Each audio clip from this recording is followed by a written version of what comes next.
not getting the amount of sales that you want? Maybe it's because you don't have enough kisses. Kisses? What? What are we talking about? Keep watching. We are about to walk you through 6 keys to an irresistible offer. So in the puzzle that is creating a calm business, few pieces are more important than building an offer that's designed to sell. And that's what we're going to show you how to do in this video. So what is an offer exactly? Let's just define our terms here. An offer is simply an exchange of value for money. So you have somebody with something, and then you have somebody with some money, and you give that money over and you get the thing, right? That guy has big money, by the way. Big money. Big money. So there's 3 parts of this puzzle. You have your solution. So the question there is, what is the value? You have your audience who's actually paying for the value, and then you have the price. How much are they actually paying? We all know he's got big money, so it's probably a hefty price. Now, the crucial piece here is, in order to have an offer that sells, you need these things in alignment. So the question you're going to be asking yourself throughout this whole video is, do these 3 things match? Solution, price, and audience. And just to show you and illustrate this point further, something where the solution and price matches means the ROI and the perceived value of your solution needs to match your price. For price and audience to be in alignment, your price needs to match what your audience can and will pay. And for your audience to match your solution, your audience needs to be aware that they even need your solution. So this is how you kind of align these. So here's an example of where those things don't align. If your solution doesn't match your price, maybe you're trying to sell a hobby course on how to make clay earrings for $2,000. That's pretty steep. That's too much. That's just too much money. Now, what about if your price doesn't match your audience? This would be like trying to sell a $20,000 website package for early stage nonprofits. They're nonprofits. They don't have that kind of money. Not going to be able to afford it. Now, if your audience doesn't match your solution, you're going to do advanced site speed audits for brick and mortar hardware stores. That person's going to look and go, you mean the site where I'm digging the hole? You'd be like, no, your website, sir. He's be like, there's cobwebs on my site where I'm digging the hole. You'd be like, sir, you have to get up on speed of where we are in the world. It's just not just webs and sites. You got to get on the internet here, bud. Way to go. Thanks. All right, smooth transition. Let's do it. So how do you go about designing an offer that has these 3 things in alignment? You do that with a chef's kiss offer. It's just chef's kiss, you know? A chef's kiss offer, it just works, okay? It's repeatable, it's scalable, and it's simple. And once you nail this chef's kiss offer, your business is about to take off. And of course, we have an acronym for you here, and it's KISSES, as we mentioned at the beginning of this video. So these are the 6 elements of a chef's kiss offer. The K stands for known problem, meaning for your target audience. Do they know that they have a problem? Is it interesting to you? Because enjoyment matters. Is it a scalable offer? So for your energy input and your profit output, do those things make sense? Do you have social proof that your solution actually works for other people?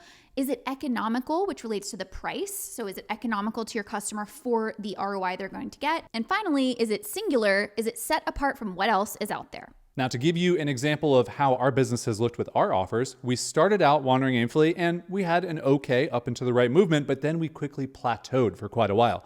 But then something happened right here. Site audits for hardware store owners? I don't know. You'll find out in a second. But what happened is that our revenue started to go up and to the right. And what that thing was a chef's kiss offer. That is where we figured out our chef's kiss offer.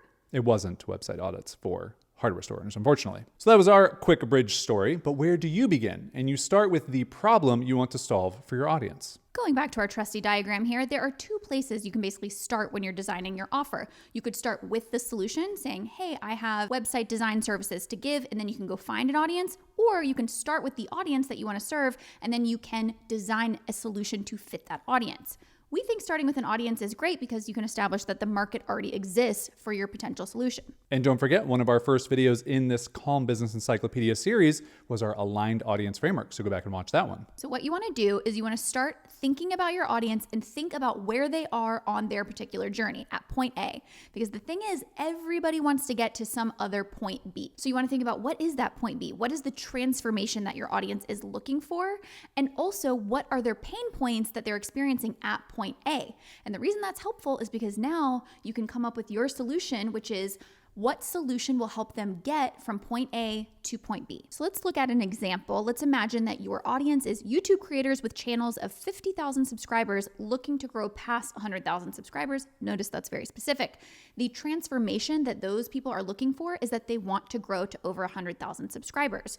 But their pain points at point A are that all of their editing for their main channel videos eats up their time. They don't really have a lot of time on their hands to think about strategy and how to grow the channel. So you might be able to come in with your solution solution of creating short form video content creation and strategy to get that audience from point A to point B. But the thing is, that solution could be served up in all kinds of different offer shapes and sizes, right? It could be a PDF guide with tips or coaching, templates, client service, online course, all different types of ways to deliver that offer. Brainstorming offers is a valuable skill, but the skill that will level your business up is deciding which offer to pursue.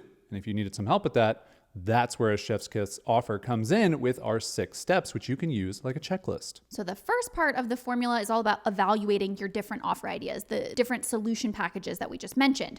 For known problem, you're going to ask yourself, how much does your audience need that particular solution? For interesting, you're going to ask, how much would you enjoy making it and delivering it? And for scalable, you're going to ask, as units increase, do your profits outgrow your effort? To answer these questions, we love an exercise called the offer scorecard. Highly recommend this exercise. Please give it a try. Definitely. So what you want to do is you want to take your different ideas for different ways to package your solutions into an offer, and you basically want to score them based on 3 different elements: your known problem, your interesting, and your scalable elements of the Chef's Kisses acronym. For known problem, 1 to 10, how much does your audience need it? And do you have evidence that they need it, yet have they been asking for it? For interesting, 1 to 10, how much would you enjoy working on it? And for scalable, 1 to 10, as your units increase, does your profit outweigh your effort? So you're gonna do this, write down your scores, and basically you're gonna come up with a total for each one of your solution offer ideas.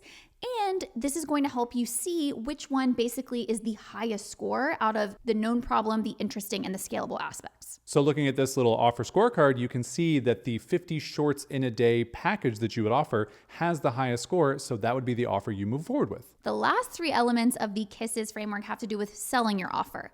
So social proof, economical, and singular. For social proof, does your audience trust and believe that you can solve their problem? Is it economical? Do they trust and believe that the value is more than the price? And singular, is your offer different from everything else they've tried or considered? So this middle one has more to do with price than anything, and we're gonna start there. A lot of people get tripped up on pricing, and there are a lot of different elements to it, but at its core, ask yourself, does your customer believe that the value of your solution is worth more than the price they're paying for it? That's really what your customer is asking themselves. If we imagine this is the price of your offer and this is the value of your solution, there are a few ways that you can make sure that the value outweighs the price. You could lower the price, which is what a lot of people do, so they just like stuff it with value. Or you could raise the price and you could just make sure that you also raise the value of your solution with it. But how do you actually do that? Here are some ways to increase the perceived value of your offer. You could shorten the time to value, meaning how quickly someone can see results. You could make the transformation more compelling. You could make the outcome more probable. You could offer more ideas about how someone else has actually gone through and gotten the results they're looking for. You can make it more fun. Love making things more fun. People are always looking for maybe more enjoyable experiences. You could reduce the effort that someone needs to put in order to get the result out. You could up the entire quality of the experience and make it feel more premium. Or you could even build an emotional connection to your brand. And then the more that someone has an emotional connection with your brand, the more the perceived value of the offer will be. Now let's move on to social proof and singular, which are both related to your message. Your sales message communicates the strategy you set with your Chef's Kiss offer. Your strategy to align audience, solution, and price won't pay off unless you can connect those dots for your audience. So how can you do that? When it comes to social proof, an obvious one is testimonials, people who have actually gotten the transformation that you are promising that your solution delivers. So for us on our sales page, we have tons of testimonials. We even have some case study stories where people can really see what someone got out of our Way Unlimited coaching program. But there are all these different ways that you could actually display social proof. And then moving on to singular, you really want to make sure that you are expressing how your solution is different from other similar solutions. So for us, we actually call that out in the name of our Way Unlimited is our program, but our Unboring Business Coaching is really the keystone part of that. And so by putting unboring in the title, we're differentiating ourselves from other coaching programs. We also have an entire section on our sales page that says what makes Way Unlimited different than other coaching programs. It's a question someone's thinking, so we're going to answer it for them right on our sales page. Exactly. And then finally, we have this Dear Human letter on our sales page as well, which is something that we don't see a lot of other people do, where we talk in plain English. We basically write a letter to our future customer, and that is another way that we stand out from other coaching programs. So just to tie it up here, let's go back to this diagram. Always remember, an offer is simply an exchange of value for money. So ask yourself, what is the value? Who is paying for the value? And how much are they paying? And then the entire point that we hope we got across in this video is that you want to have those three things aligned. You want to connect them with your sales message. And that is when you have your chef's kiss offer. Thanks for watching our Calm Business Encyclopedia series, your A to Z guide for running a business that's predictable, profitable, and peaceful. If you want to find out how calm your business currently is, take our Calm Business quiz over at wanderingaimfully.com/score and get personalized ideas on how to reduce the chaos, stop scrambling for income, and end the cycle of burnout once and for all. Calm Biz Quiz.